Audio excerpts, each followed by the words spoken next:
या देशात फक्त चारच देव आहेत, चारच देव, हो चारच देव. तुमच्या राजकीय क्षेत्रातल्या लोकांना एक देव कळणं गरजेचं आहे. एक देव पंढरपुरातला मालक आणि काशीतला मालक एक देव आहे. याच्याकडे तुम्ही नाही पाहिलं तर त्याच्याकडे पाहण्यासाठी जग आहे. दुसरा देव आहे या विटेवरच्या मालकाचं भजन करणारी संत, हे 2 नंबरचे देव आहेत.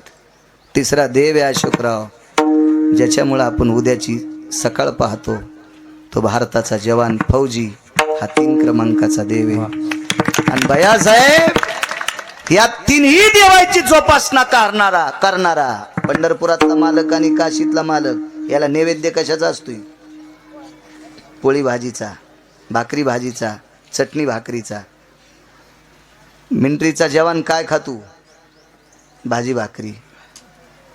भजन करणारे काय खातेत? आणि या तिघायला भाकर देणारा देव रक्ताचा घाम करून मातीत टाकतो, तो शेतकरी राजा 4थ्या. Download ShareChat.